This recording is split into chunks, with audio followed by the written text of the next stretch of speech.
మెదక్ జిల్లా వెల్దుర్తి మండలం మనేవారి జలాల్పూర్ ధాన్యం కొనుగోలు కేంద్రంలో వడ్ల కొనుగోలులో తీవ్ర జాప్యం చోటు చేసుకోవడంతో రైతులు ఆందోళనకు దిగారు. వారం రోజులుగా లారీలు అందుబాటులో లేకపోవడంతో ధాన్యం రాసులు కేంద్రంలో గుట్టలుగా పెరిగిపోయాయి. అకాల వర్షాల భయంతో రైతులు రోడ్డుపై బైఠాయించి రాస్తారోకో చేపట్టారు.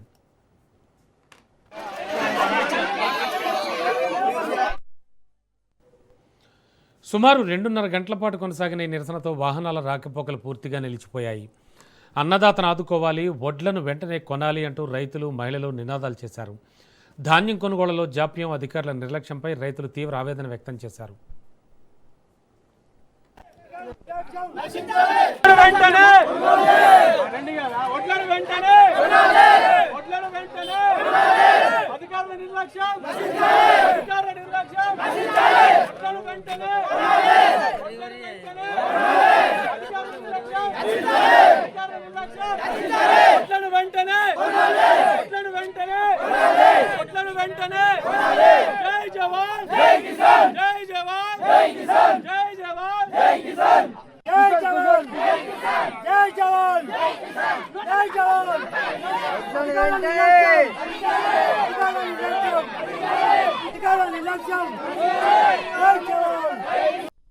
అది మన్నేవారి జలాల్పూర్ గ్రామం నుంచి రైతుల నెల రోజులు అవుతుంది. ఈ గత నెల 22 తారీఖున కోసినటువంటి ఒడ్ల కుప్పలు ఇప్పటి వరకు కూడా 2 లారీలు మాత్రమే, 2 నుంచి 3 లారీలు మాత్రమే పోయినాయి. ఆ పోయిన లారీలు కూడా దించుకునే స్థితిలో ఈ గవర్నమెంట్ ప్రభుత్వం లేదు.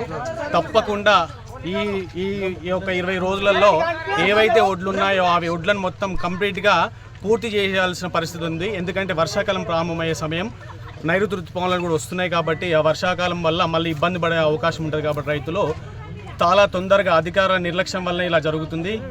ఇది ప్రజాపాలన గవర్నమెంటా లేకపోతే ప్రజల్ని పీడించే గవర్నమెంటా అని ఈ రకంగా మేమందరం రైతుల తరఫున తెలియజేయడం జరుగుతుంది. కాబట్టి ఓట్లను వెంటనే లారీలను అన్లోడ్ తొందరగా చేయాలి, ఓట్లను తొందరగా దించుకోవాలి. వడ్లు సెంటర్లో తెచ్చి ఒక నెల అవుతుంది. ఒక 3-4 లారీలు వెళ్ళి అవి దింపలేరు అవి ఇప్పటికి కూడా. మళ్ళీ కూడా లారీలు రావడం లేదు. మేము మా జలాల్పూర్ తరపున రైతుల తరపున మేము ట్రాక్టర్లు పెట్టడానికి సిద్ధంగా ఉన్నాము, కానీ అవి దింపుకోవాలి. అది కూడా వెళ్తూ దాటిపోవద్దు అనేది మా యొక్క. ఇప్పుడు వర్షాకాలం సీజన్ స్టార్ట్ అవుతుంది. మే 25కి రోని వస్తుంది. తుకాలు పోసే టైం వచ్చేసింది. ఆ తుకాలు పోసే టైం కూడా మాకు డబ్బు చేతికి లేవు. మళ్ళీ తుకాలకు మనసంచులకు ఇబ్బంది అవుతుంది. రైతులు ఇంకా నష్టపోతారు కానీ డెవలప్ అవుతలేరు. ఈ అధికారులు జర చర్య తీసుకొని వడ్లను త్వరగా కొనుగోలు చేసి సెంటర్లకు రైస్ మిల్లుకు పంపించాలని కోరుచున్నాం. 20 రోజులైంది మాది కోసి. ఒక ట్రాక్టర్ పోయి 7 రోజులు అవుతుంది. ఇంతవరకు కూడా ఖాళీ కాలేదు. వెంటనే కొనాలని మేము కోరుతున్నాం. నెల రోజులైంది మేము కుప్పలు పోసి, 4 రోజులు అవుతుంది. ఇంతవరకు కూడా కాల్ చేసుకున్నాం. మళ్ళీ తుకాలు పోసే టైం వస్తుంది. రోని 20 తారీఖు రోని వస్తుంది. వర్షాలు పడుతున్నాయి. ఇంతవరకు ఖాళీ పరిస్థితి లేదు. ఎంఆర్ఓ రాలేడు, తహసీల్దార్ రాలేడు, విఆర్ఓ రాలేడు, ఎవ్వరు కూడా రాలేరు. వాళ్ళు అక్కడనే నిద్రపోతున్నారు. ఇక్కడ నిర్లక్ష్యం ఉంటారు. రైతులను పట్టించుకుంటే మానవుడు ఎవ్వరు లేడు. అధికారుల నిర్లక్ష్యం మొత్తం నిర్లక్ష్యం వల్లే దేశానికి అన్నం పెట్టేది రైతన్న. ఆ రైతన్న రాజు కదా. ఆ రాజు ఎక్కడ రాజు ఎక్కడ పోయిండు? జై జవాన్. గ్రామంలో మొత్తం 3 సీరియల్ నడుస్తుంది. 2 లారీలు అయినాయి.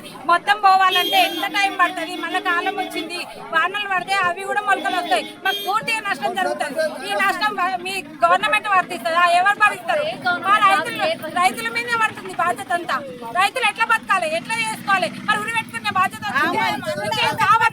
ఈ ఒడ్లు మందు డబ్బులు తెచ్చుకొని నేనే కూర్చుంటాం. మళ్ళీ 2 రోజులు లేవకపోతే ఎవరు లేరు. చాలా ముసలోళ్ళే వ్యవసాయం చేస్తున్నారు. వర్షం పడితే మా బాధ ఎట్లా చెప్పుంది. ఇప్పటికీ ఒక లారీలకు పోలేవు.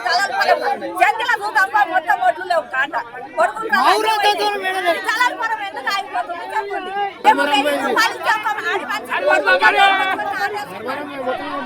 కూడా మంచులు వస్తలేదు తెలుసా. మేము ఎంత కష్టపడుతున్నాం. ఆడలో బాధలు తెలుస్తున్నాయి. 1000 అంటే 1000 పడతారు. 1500 అంటే 1500 ఇస్తున్నాం. ట్రాక్టర్లకి ఎన్ని పైసలు అంటే అన్ని పైసలు ఇస్తున్నాం. అన్ని లెక్క పడితే మాకు రూపాయి చేతికి వస్తలేదు. వర్షం వర్షం పడితే మేము ఇప్పుడు మందు డబ్బలే చేతులు పట్టుకోవాలి అంతే. ఎన్ని చేసిన వాళ్ళు ఉన్నారు.